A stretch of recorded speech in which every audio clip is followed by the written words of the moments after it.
Ready to reach a global audience with your WordPress website? Today, I'll show you exactly how to add support for multiple languages quickly and easily using the best tools available in 2026. By the end of this tutorial, you'll know how to translate your site, let visitors choose their preferred language, and open the door to far more people around the world. Let's get right to it, starting with a look at the top WordPress multilingual plugins available this year. Choosing the right plugin is crucial because it affects not just how you manage your translations, but also how fast and easy the whole process will be. First up is TranslatePress. If you're just starting out and want the easiest way to translate your site visually right from the front end, TranslatePress is made for you. Even better, the free version lets you add one additional language, which is perfect for most beginners or small websites. Then there's Polylang. Now, Polylang is a fantastic free option if you prefer to manually create separate versions of each page for every language you want to support. It's lightweight and won't slow down your website, making it ideal if you want more control without extra performance overhead.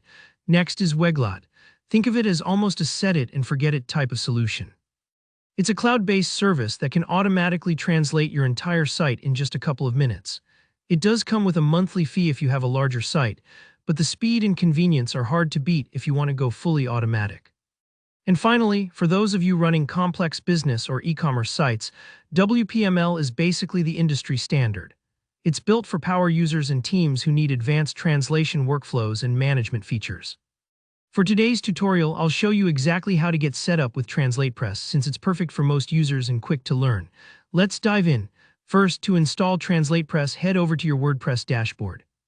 Go to Plugins, then click Add New. In the search bar, type in TranslatePress and hit Enter. When you see it pop up, click Install Now and then click Activate. This might take a few moments, so don't worry if you have to wait just a bit. WordPress is just getting everything in place. Next, you'll need to add your new language. Go to Settings, look for TranslatePress and open its settings. Here you'll pick your default language, the main language of your site, and then choose the new language you want to add from the drop-down list. Click Add and you're already halfway there. Each language you add here will allow people to access your site in their preferred tongue, which makes a world of difference in engagement. If you want to make the process even faster, you can enable automatic translation. In the Automatic Translation tab, flip the switch to enable automatic translation. You'll have the choice to use TranslatePress's new built-in AI, which is super handy in 2026, or connect Google Translate. This instantly fills in your translations across the site, which is a lifesaver for large sites or if you're working under a deadline. Remember, you can always go back and edit these translations manually to make them perfect.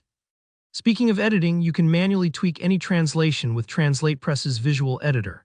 Just visit a page on your website, and you'll see a Translate Page button at the top in your admin bar. Click that, and as you hover over any text, you'll get a pencil icon. Click it, and you can refine that translation in the sidebar. It's just like editing live text, so you can see exactly how the changes look on your site. Don't stress if you don't get it perfect right away. You can edit and improve your translations anytime. One last step, to let your visitors switch languages, add a language switcher. Head back to Settings under TranslatePress, then go to the General tab. Scroll until you find the Language Switcher option. Here you can pick whether it shows up as a floating button, as a menu item, or as a widget. Choose what fits your site style best. Even a simple floating switcher is often enough for most users. And that's it. With just a few steps, your WordPress site now speaks multiple languages, making it more accessible than ever. If this video helped, don't forget to give it a thumbs up, and if you have any questions or need troubleshooting help, leave a comment below. I'll do my best to help out. Make sure you subscribe for more easy WordPress tutorials, and I'll catch you in the next one.